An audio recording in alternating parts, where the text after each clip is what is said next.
இருந்தாலும் நான் உள்பட இந்த 7 கரம்பக்குடி தமிழ்ச்சங்கத்தின் குழந்தைகள். இன்று எங்களது வாழ்வும் வளமும் உங்கள் கரங்களில் ஒப்படைக்கப்பட்டிருக்கிறது.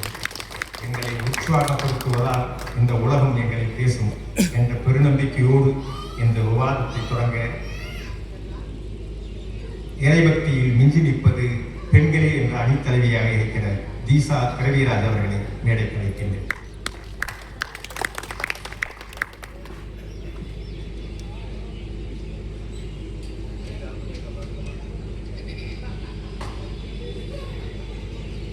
ஹலோ,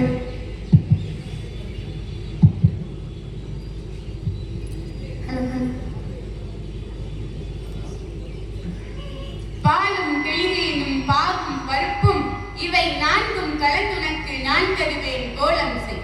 துன்பக் கரிமுகத்து தூமணியே நீ எனக்கு சங்கத்தமிழ் 3ம் தா என்று முன்முதற் கடவுளான விநாயகனை வணங்கி, நம்மளாம் பேசுறதுக்கு காரணம் நம்ம மொழி தானே, அதனால மொழியை வணங்காம இருந்துடக்கூடாதுன்றதுனால செந்தமிழ் மொழியே, தேனின் சுவையே, எந்தமிழ் தாயே, எண்ணுவி நீயே, மூத்த தமிழே, கம்பன் மகளே, காத்தருள் புரிவாய் கண்ணின் ஒளியே, வாகை தமிழே, சங்கம் கண்டாய், வண்ணப்பூவாய் மனதை கொண்டாய், காதல் பாட்டே, கற்பனை ஊற்றே, கார்பொழி நீயே, காண குயிலே, பண்பை காத்த பழமை மரபே, அன்பை விளைத்த அன்னை நீயே, உன்னையே போற்றும் எனக்கு என்னால் பெறும் எழில்மொழி உனக்கே என்று முத்தமிழ் தாயை வணங்கி இங்கு அமர்ந்திருக்கும் அத்தனை பேருக்கும் என்னுடைய வணக்கத்தை தெரிவித்துக் கொண்டு என்னுடைய உரையை துவங்குகிறேன்.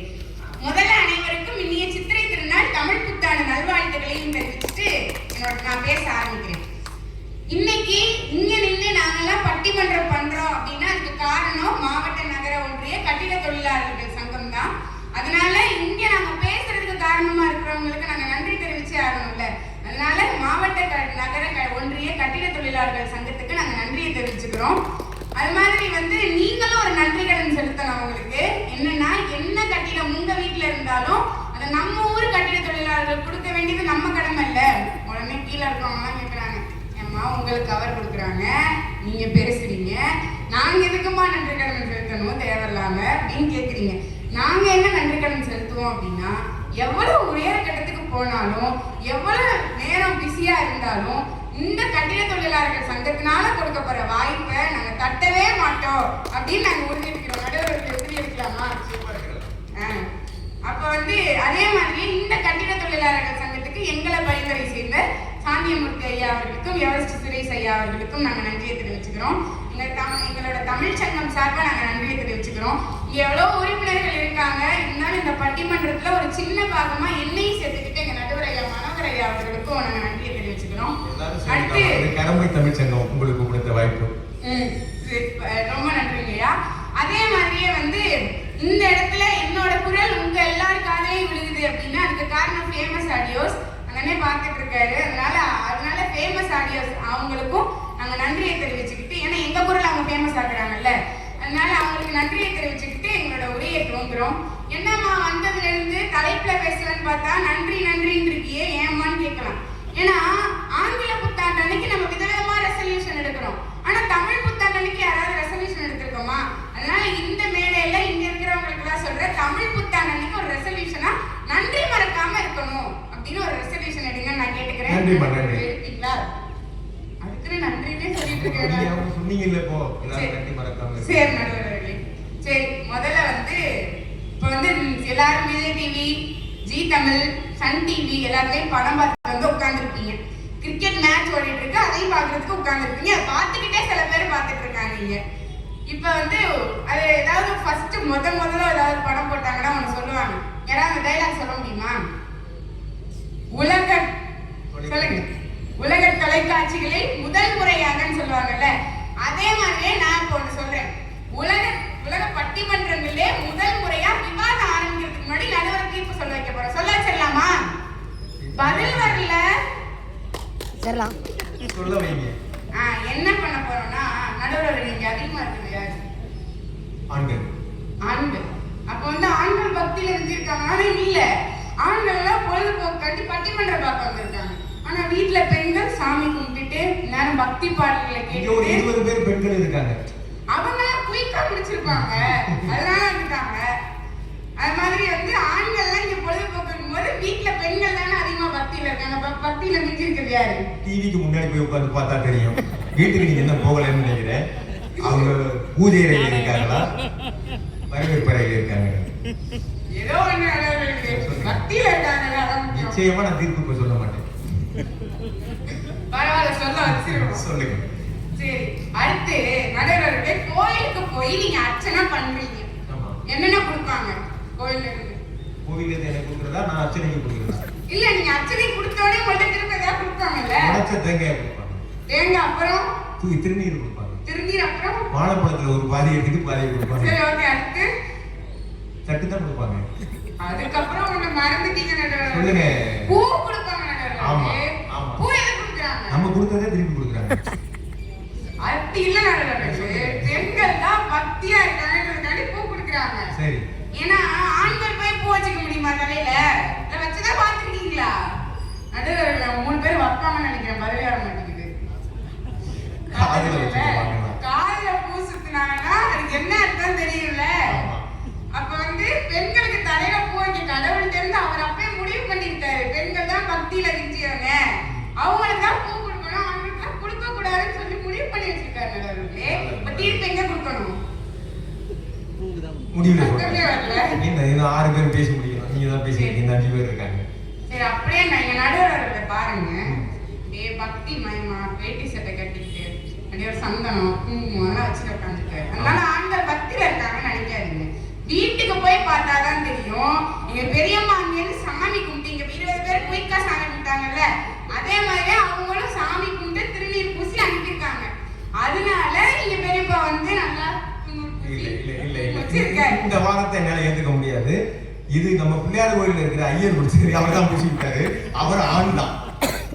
அவர் ஆணா இருக்கிறார். பெரியம்மா குட்டி கேட்கிறவங்க நடுவர்களே, இதெல்லாம் சொன்னீங்கன்னா நைட்டு சோறு கிடைக்காது. வாய்ப்பு இல்லை. இன்னைக்கு சொல்லுங்க. நைட்டு நீங்க வெளியே ஈ ஓட்டிட்டு உட்கார்ந்துருக்கீங்களா? சரி, இப்ப வந்திருக்க படத்துல எல்லாருமே படம் பார்த்துருப்பீங்கல்ல, எல்லாரும் படம் பார்ப்பீங்களா பார்க்க மாட்டீங்களா? பாப்பீங்க தானே? இப்போ யூத்துக்கு ஒரு படம் புதுசா வந்திருக்கு, பாத்தீங்களா? யூத் யாரு? அந்த ஆமா, பாத்தீங்களா? நான் பாக்குறதுக்கு வாய்ப்பு இல்லை. சினிமாவெல்லாம் பாக்குறது வாய்ப்பு இல்லைங்க. அதனாலதான் அந்த 3 பேர் நீங்க 3 பேர் பாத்தீங்களா? பார்க்கல, அதனாலதான் இங்க வந்து உட்கார்ந்துருக்கீங்க. கோவிலுக்கு போறேன்னு சொல்லிட்டு யூத் திரைப்படத்தை பத்தி எல்லாம் பேசுறீங்க. பரவாயில்ல, அதான் ஒரு என்டர்டெயின்மெண்ட். எங்கள்கிட்ட நீங்க அவரை போய் திருச்செந்தூர் போனீங்களான்னு கேளுங்க. ஆமா பாரு. ஆமா, அப்படியா? நானும் போனேன்.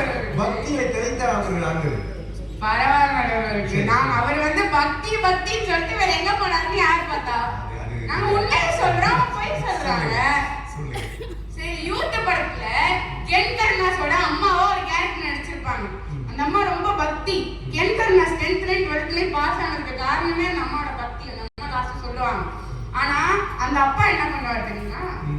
நல்லா பக்தின்ட்டு போய் படுத்து தூங்குறது, எங்கேயாவது போறது, மகனை வேலை வாங்குறது தான் வேலை. ஆனா வந்து அந்த அம்மா வந்து பக்திமயமா இருப்பாங்க. இப்ப இந்த கால திரைப்படங்களுக்கு கூட தெரிஞ்சிருக்கு பெண்கள் தான் பக்தியில விஞ்சி இருக்கிறாங்க. சரி, அடுத்து வந்து நம்ம இப்ப இந்த நிகழ்காலம்லாம் ஓகே, அந்த காலத்துல இருந்த பெண்கள் தான் வந்து பக்தியில விஞ்சியவங்க. சபரி தெரியுமா நடுவர்களே? சபரி வந்து எவ்வளவு பெரிய பக்தி தெரியுமா? ஒரு நாள் வந்து ராமன் மேல அளவு கடந்த பக்தி வந்து சபரிக்கு. அப்ப சபரி கிட்ட போயிட்டு ஒருத்தர் போய் கேக்குறாரு, என்னமா பண்ணிட்டு இருக்க அப்படின்னு. இப்ப சபரி சொல்றாங்க, இறைவனுக்காண்டி நான் பணம் பறிச்சு அவருக்கு படைக்கிறதுக்காண்டி வச்சிட்டு இருக்கேன் அப்படின்னு சொல்றாங்க. அப்ப சபரி ஒரு வேலை பண்றாங்க. என்னன்னா, பழம் பறிச்சாங்கல்ல, அதெல்லாம் கடிச்சு சில பழத்தை கீழே தூக்கி போடுறாங்க, சில பழத்தை வந்து கூடையில சேகரிச்சு வைக்கிறாங்க. அவருக்கு உடனே ஆச்சரியமா போயிடுது, என்னடா அது, இந்த அம்மா இறைவனுக்கு படைக்க போறேன்னு சொல்றாங்க, ஆனா கடிச்சு சிலதை கீழே தூக்குறாங்க, கடிச்சதை எப்படி இறைவனுக்கு வைப்பாங்க? அதாவது சாமி கேட்கிற பூவை நுகர்ந்து கூட பார்க்க கூடாதுன்னு சொல்லுவாங்க. இந்த மாதிரி வினோதமா பண்றாங்க, ஏமா அப்படி பண்றீங்க அப்படின்னு சொல்லி அந்த ஆண் கேட்கிறாரு. அப்ப சபரி சொல்றாங்க, இறைவன் மேல எனக்கு அளவு கடந்த பக்தி. இந்த பழத்துல ஏதாவது ஒரு விஷப்பூச்சியோ இந்த பழம் நல்லா இல்லாம இருந்தாலோ அதை என் இறைவனுக்கு கொடுக்கறதுக்கு எனக்கு மனசு வரல. அதனால இது நல்லா இருக்கா இல்ல நல்லா இல்லையான்னு பார்த்துட்டு இறைவனுக்கு கொடுக்கலான்னு சொல்லி நான் கடிச்சு பாக்குறேன் அப்படின்னு சொல்லி சபரி சொன்னாங்க. இப்ப அவங்க மனசுல இருந்த பக்தி எந்த அளவுக்கு தூய்மையா இருந்தா அவங்க வெளியில சொல்ற எந்த மூட நம்பிக்கையும் நம்பாம இருந்திருக்காங்க. அவ பக்தியில மிஞ்சது யாரு சொல்லுங்க. சொல்லணும். சரி, அடுத்து இப்ப தஞ்சை பெரிய கோயில் எல்லாருக்கும் தெரியும்ல, அதை கட்டினது யார் நடுவர்களே? கொத்தனார் தான். இந்த கட்டுமானத்துக்கு கொத்தனார். சரி விடுங்க, அதை கட்ட சொன்னவர் யாரு? ராஜராஜ சோழன். ராஜராஜ சோழன். ராஜராஜ சோழன் வந்து ஆனா இருக்கலாம். ஆனா வந்து அவர் வந்து உண்மையா ஒரு விஷயத்த வந்து மன்னர் அவர் ஏன் இன்னமும் புகழப்படுறான்றதுக்கு இதான் காரணம். அவர் வந்து ஒரு விஷயத்த ஒத்துக்கிட்டார். என்னன்னா, அவர் கட்டுற அந்த பெரிய கோயில் வந்து நல்லா பெருசா, நல்லா இப்பயே நம்ம ஒரு வீடு கட்டினோம்னா லைட் செட்டிங் இல்லாம ஒரு வீடை பார்க்க முடியுதா? வாய்ப்பு இல்லை. அது மாதிரி வந்து ராஜராஜ சோழனுக்கு அப்ப தன்னோட கோவில், இந்த கோவில்ல வந்து தன் நாட்டுல இருக்கிற மக்கள் எல்லாத்துக்கும் பங்கு இருக்கணும், எல்லாருமே அங்க வந்து விளக்கேற்றணும், ஜெகஜோதியா இருக்கணும் அப்படின்னு ஆசைப்படுறாரு. இப்படி ஆசைப்பட்டு என்ன பண்றாரு அப்படின்னா, நிறைய விளக்குகளை வந்து மக்களை விட்டு ஏற்ற சொல்றாரு. சும்மா வந்து ஏத்துங்க அப்படின்னா அங்கிருந்து தஞ்சாவூர் போகணும், தலைநகர் போயிட்டு அங்க போய் விளக்கேற்றுறதுக்கு செலவாகும்ல. அதுக்காண்டி ஒவ்வொரு வீட்டுக்கும் 2 மாடு கொடுக்குறாரு. இந்த மாட்டுல இருந்து வர பால் எல்லா காசையும் வச்சு நீங்க வந்து விளக்கேற்றணும் அப்படின்னு சொல்லி சொல்றாரு. உடனே சரி அப்படின்னு சொல்லிட்டு ராஜராஜ சோழன் சொல்றதுனால மக்கள் எல்லாம் கேட்க ஆரம்பிக்கிறாங்க. தினமும் போய் விளக்கேற்றுவாங்க எல்லாரும். இப்படி விளக்கேற்றிட்டே வரும்போது ஒரு 7 நாளா ஒரே ஒரு விளக்கு மட்டும் எரியவே இல்லை. இதை கண்காணிச்சிட்டு இருந்த அந்த விளக்கெல்லாம் கண்காணிப்பாங்கல்ல, அதுக்கு ஒரு அதிகாரி மாதிரி ஒருத்தர் நிர்ணயம் பண்ணி வச்சிருந்தாரு. அவரை போய் கூப்பிட்டு வந்து அவர் வந்து சொல்றாரு ராஜராஜ சோழன்ட்ட, 7 நாளா ஒரு விளக்கு எரியவே இல்லை, ஏன்னு தெரியல அப்படின்னு. அப்படி சொன்ன உடனே ராஜராஜ சோழனுக்கு கோபம் வருது. ஏன் அப்படின்னா, நம்ம வந்து 2 மாடு கொடுத்துருக்கோம், ஒண்ணுக்கு 2 மாடு கொடுத்துருக்கோம், 2 மாட்டுல வர பால்ல வச்சுன்னா நம்ம வந்து நெய் வாங்கி எண்ணெய் வாங்கி விளக்கேற்ற சொல்றோம். இதை குணமா பண்றதுக்கு நம்ம நாட்டு மக்களுக்கு வலிக்குது, இதை போய் எப்படியாவது கேட்கணும்னு சொல்லிட்டு அந்த விளக்கு யாரோடதுன்னு கேட்டு விவரம்லாம் தெரிஞ்சுக்கிட்டு அவங்க வீட்டுக்கே போயிடுறாரு ராஜராஜ சோழன். போயிட்டு அங்க வந்து ஒரு அம்மா வந்து கை குழந்தையோட இருக்காங்க. கை குழந்தையோட இருக்கும்போது அந்த அம்மா கிட்ட போய் கேட்கிறாரு, இவர் என்ன ஏன் விளக்கேற்றல அப்படின்னு. அப்ப அந்த அம்மா சொல்றாங்க, 30 நாளுக்கு முன்னாடி நீங்க கொடுத்த 2 மாடுகளோட என் கணவனை அடிச்சுட்டு போயிட்டாங்க புயல்ல, அதனால என்கிட்ட ஒண்ணுமே இல்லை இப்ப, அதனாலதான் என்னால விளக்கேற்ற முடியலன்னு அந்த அம்மா சொல்றாங்க. உடனே ராஜராஜ சோழனுக்கு ஒரு கேள்வி வருது, 7 நாளா தானே விளக்கேறியல, அதுக்கு முன்னாடி வரைக்கும் விளக்கெரிஞ்சிச்சுல, அது எப்படி மானு கேட்க அந்த அம்மா ஒரு செய்தி சொல்றாங்க, நான் இத்தனை நாளா என்னுடைய தாய்ப்பாலை விட்டு இங்க விளக்கேற்றினேன் அப்படின்னு சொல்றாங்க. அப்ப அந்த அம்மாவோட பக்தி எந்த அளவுக்கு இருந்தா, ராஜராஜ சோழன் மன்னன், இந்த சோழ நாட்டே ஆள்ற மன்னன் அந்த அம்மா காலில் விழுந்துடுறான். விழுந்தோடனே அந்த அம்மாவுக்கு ஒண்ணுமே புரியல. அப்ப அந்த அம்மா வந்து இவ்வளவு நாள் பண்ணாங்க, விளக்கு ஏத்தலன்றதுக்காண்டி அவருங்க விழுகல, அந்த அம்மாவுடைய பக்தி பெருசுன்றதுனால அந்த அம்மாவோட காலில் ராஜராஜ சோழன் விழுகிறானா. இங்க பெரிய பக்தி எது? பெண்களோட பக்தி தான். அதே மாதிரி தான் நடுவர்களே, நம்ம திருமணஞ்சேரி, ஏன் நம்ம சோழ நாடு தஞ்சாவூர்லாம் போயிட்டு திருமணஞ்சேரி இங்க இருக்குல்ல, அந்த திருமணஞ்சேரி உருவான கதை தெரியுமா? அந்த இடத்துல வந்து திருமணஞ்சேரி வரதுக்கு முன்னாடி ஒரு வணிகர், இந்த சைடு ஒரு ஊர்ல வந்து ஒரு வணிகர் இருக்காரு. இந்த வணிகருக்கு ஒரு பொண்ணு அவரை வளர்த்துட்டு வர்றாரு. அந்த பொண்ணை பாசமா வளர்த்துட்டு இருக்கும்போது பெண்ணுக்கு வந்து திருமணம் பண்ணணும்ன்ற கட்டாயம் வந்து அவருக்கு உடல்நிலை சரியில்லை. அதனால வந்து பூம்புகார் கிட்ட இருக்கிற ஒரு ஊர்ல வசிக்கிற தன்னோட தங்கை மகனுக்கு வந்து கல்யாணம் பண்ணி வைக்கணும்னு முடிவு பண்றாரு. முடிவு பண்ணி அந்த பையனை வர சொல்றாரு. அந்த பையனுக்கு ஏற்கனவே கல்யாணம் ஆயிடுச்சு, 2வது திருமணமா பண்ணி வைக்கலாம்னு சொல்லி முடிவு பண்றாங்க. இப்பதான் ஒரு திருமணம், அப்ப 2 திருமணம் பண்ணுவாங்க. அதனால வந்து அந்த பையனை வந்து வர சொல்றாரு. அந்த பையனை வரான். வந்த உடனே அந்த பொண்ணை வந்து அந்த பையன் கையில ஒப்படைச்சிட்டு அந்த வணிகர் வந்து இறந்துடுறாரு. உடனே வந்து சரின்னு சொல்லிட்டு அந்த பையனும் அந்த பொண்ணும் சரி காட்டு வழியா நடந்துட்டு வராங்க. இப்ப வேணா டிரான்ஸ்போர்ட் வசதி எவ்வளவோ இருக்கலாம், அப்ப வந்து ஒரு டிரான்ஸ்போர்ட் வசதியும் கிடையாது. அப்ப வந்து அவர் சாதாரணமா நடந்து வந்துட்டு இருக்கும்போது களைப்பா இருக்குன்னு ஒரு சிவன் ஆலயம் இருக்கு, அந்த இடத்துல உறங்குறாங்க. அப்படி உறங்கும் போது என்ன ஆயிடுது, ஒரு சர்ப்பமோட பாம்பு ஒண்ணு வந்து கடிச்சிருது, அந்த பையனை வந்து கடிச்சிருது. உடனே அந்த பொண்ணுக்கு என்ன சொல்றதுன்னே தெரியல. அந்த நடு காடு, யாருமே இல்லை, ஒரே ஒரு சிவன் சிலை இருக்கு, எந்த அறிகுறியுமே இல்லை மக்கள் நடமாட்டத்துக்கு. அந்த இடத்துல போயிட்டு இப்படி ஒரு சர்ப்பம் தீண்டிச்சுங்கும் போது இந்த பொண்ணுக்கு வந்து பயம் அதிகரிக்க ஆரம்பிக்குது. அதனால சிவனை விழுந்து வேண்ட ஆரம்பிக்குது. வேண்ட அந்த பெண்ணுக்கு வந்து இந்த சிவபெருமானே வந்து அருள் கொடுத்து அந்த பையனுக்கு உயிர் கொடுக்குறாரு. உயிர் கொடுத்ததுக்கு அப்புறமா அந்த பெண்ணுக்கும் அந்த பையனுக்கும் அங்கே திருமணம் முடிச்சு அவங்க வீட்டுக்கு அனுப்பி வைக்கிறார். அப்ப திருமணத்துக்குன்னா நம்ம எல்லாம் அக்னி சாட்சியா திருமணம் பண்றாங்க. இப்ப அவர் வந்து சாட்சிக்கிறதுனால ஒரு வன்னி மரத்தையும் ஒரு கிணறையும் சாட்சியா வச்சு இங்க திருமணம் பண்ணி முடிக்கிறாங்க. திருமணம் பண்ணி முடிச்சுட்டு இங்க வந்தோடனே முத மனைவி இருக்கால, அவ வந்து நீங்க 2 பேரும் வந்து திருமணம் பண்ணிக்கல, திருமணம் பண்ணதுக்கு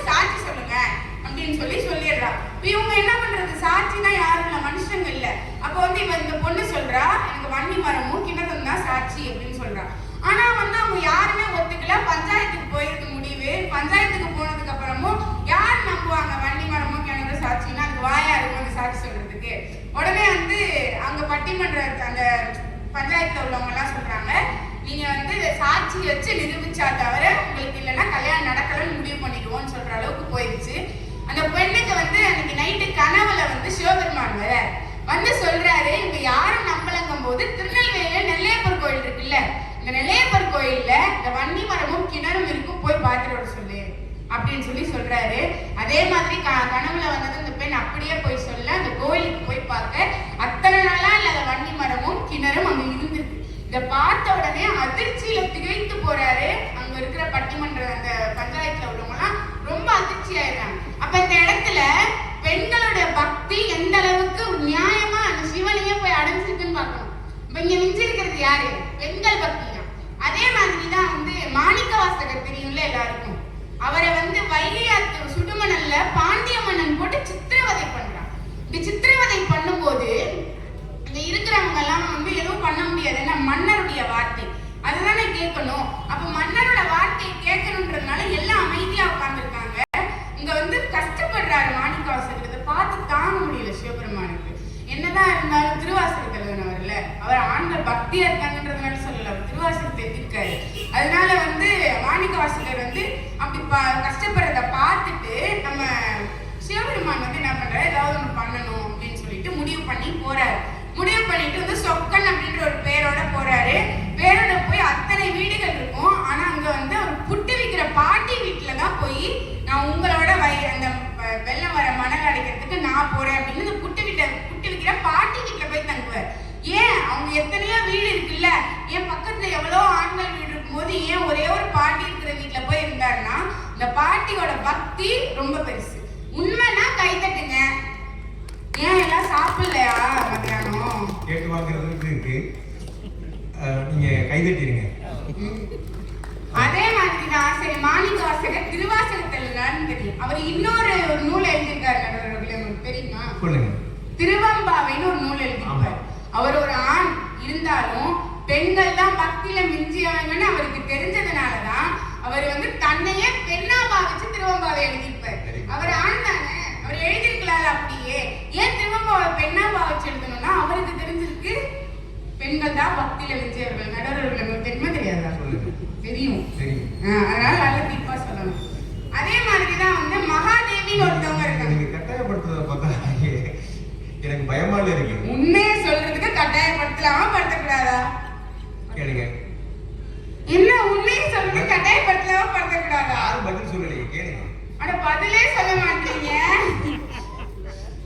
படுத்தலாம், சொன்னாலும் சொல்லாட்டி படுத்தலாம். சரி அடுத்து வந்து மகாதேவின்னு ஒருத்தவங்க இருந்தாங்க, தெரியும்ல நடுவர்களே? சொல்லுங்க. மகாதேவி வந்து நார்த்தன் சைடு, இந்த சைடு இல்ல, உங்களுக்கு நார்த்தன் சைடுல மகாதேவி வந்து ஒரு பெரிய புரட்சி செஞ்ச ஒரு மங்கை. என்ன பண்ணாங்க அப்படின்னா அவங்க வந்து சிவன் மேல பக்தி காதல்னு பல்வேறு உணர்வுகளை கொண்ட ஒரு பெண். அந்த பெண் வந்து அங்க ஒரு மன்னர்கிட்ட வந்து கல்யாணம் பண்ணி வச்சிருந்தாங்க. அவங்களுக்கு விருப்பமே இல்லை, அவங்க சிவனை தான் கல்யாணம் பண்ணுவேன்னு சொல்றாங்க. ஆனா இங்க ஆண்டாளுக்கு வந்து பெரியாழ்வார் சப்போர்ட் இருந்ததுனால கல்யாணம் பண்ணிக்கிட்டாங்க. ஆனா அங்க அப்படி இல்லை, யாருமே நம்பல.